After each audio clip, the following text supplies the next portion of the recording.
What's going on YouTube? In this video, I'm going to give you guys some advice that can help improve your skills at driving a vehicle that is equipped with a manual transmission. To clarify, I am not going to be teaching you guys how to drive stick in this video. I'm already assuming that you guys are familiar with manual transmissions. I'm just going to be giving you guys some pointers on what you can do to be able to drive more efficiently and be able to extend the life of your transmission and your clutch. So the first pointer I have for you guys is don't rest your hand on the shift knob. The only time that you should be touching the shifter is when you're trying to change gears. A lot of people get in the habit of when they're stopped at a light and in neutral, they might leave their hand on the shifter and they don't think much of it, but the problem is you may be placing some force with the shifting fork on the synchronizers, and this can wear them out prematurely.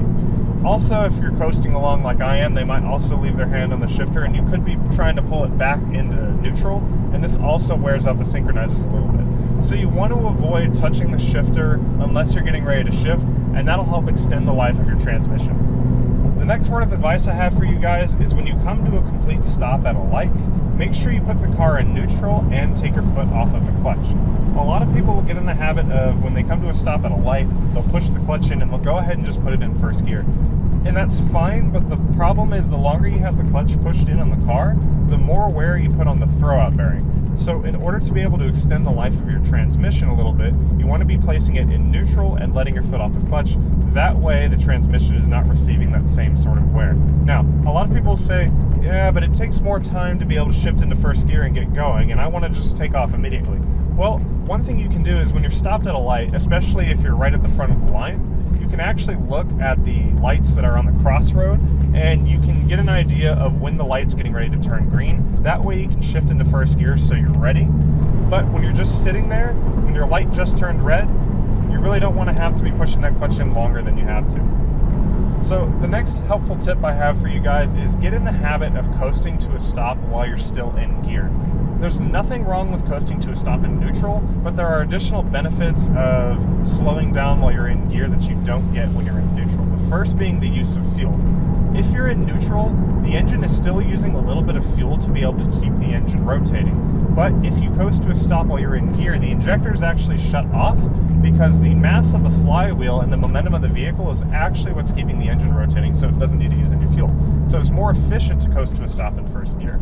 You also get the benefit of engine braking, which helps slow the car down a little bit, so you don't need to use as much of the brake pads, so it extends the life of your brake pads as well. You're also, because you're in gear, you're ready to step on the gas and get going again if you need to in an emergency, or if the lights turn green again and you're ready to go. But if you're in neutral, you have to figure out which gear you're going to shift into, and then you have to spend the time to get it in gear before you can actually get going again. So you can increase your reaction time if you stay in gear. That way you're ready to take off if you need to. So the next couple of pieces of advice I have for you guys are a bit controversial. A lot of people will disagree with me on this. But the first thing is you want to minimize your clutch travel whenever you're shifting gears. What I mean by that is you only want to press your clutch in far enough to where the clutch is just disengaged. This minimizes the amount of stress you place on your slave cylinder, which normally isn't an issue in most vehicles, but anybody who drives a manual 370Z has heard that our slave cylinders tend to go out really early on in the car's lifespan. So in order to minimize the wear on the slave cylinder, we have to reduce how far we press our clutch in. So you get really familiar with where your clutch's engagement point is, and then you just barely press past that so the clutch is completely disengaged. This minimizes wear on your transmission.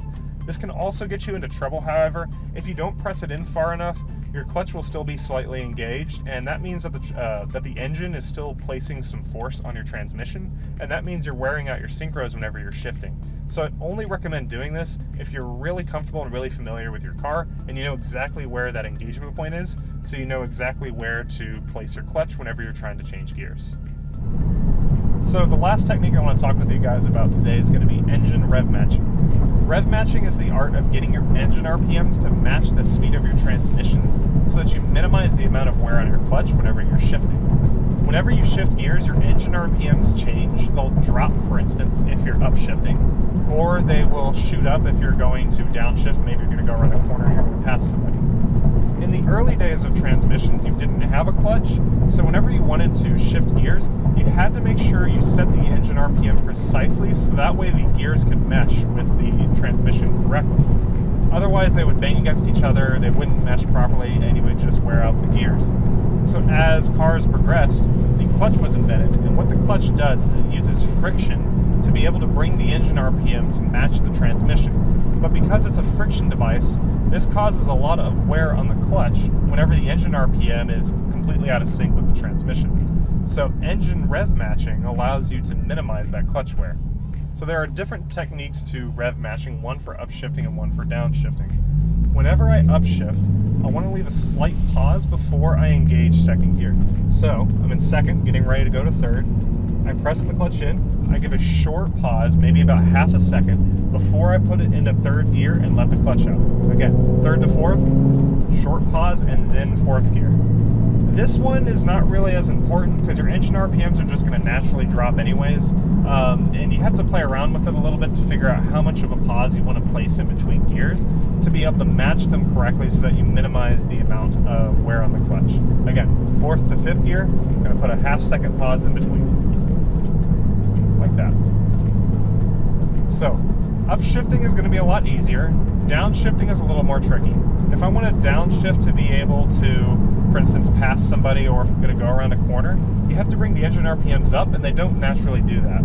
So what you need to do is you press the clutch in as you're getting ready to change gears, you tap the throttle to be able to bring the engine RPMs up, and then you engage your gear and then let the clutch out. And you have to do all this sort of quickly to be able to prevent the engine RPMs from dropping back down, otherwise you're defeating the purpose. So I'm in fifth gear, I'm going to downshift to fourth. There you go. Of course, you heard me blip the throttle. You don't really have to tap the gas too much. You just need the RPMs to climb by 500 to 1,000, depending on what you're shifting to, and that is how you rev match. So yeah, this technique of rev matching is going to take quite a bit of practice to have it done correctly. Upshifting is fairly easy. Again, it's just a short pause between shifts, but downshifting takes quite a lot of practice and there's a lot going on. You have to push the clutch in, blip the throttle, make sure you're hitting the correct RPM that you're wanting, then you have to quickly shift gears and let the clutch back out, all in the matter of like half of a second. So that takes quite a lot of practice. You guys can do this, you know, on your own time. If you're traveling in a straight line on a road, maybe you're in fifth gear doing 40 miles an hour, you can practice trying to shift down into fourth gear to pass, right? So it's going to take quite a lot of time to kind of get that down. You want to make, you want to kind of take note of the RPMs that you reach whenever you let your clutch back out. You want to say, okay, in fourth gear at 40 miles an hour, the engine RPM should be this, and then that's kind of the target that you want to aim for when you're downshifting. So, and then over time, that'll kind of just become automatic.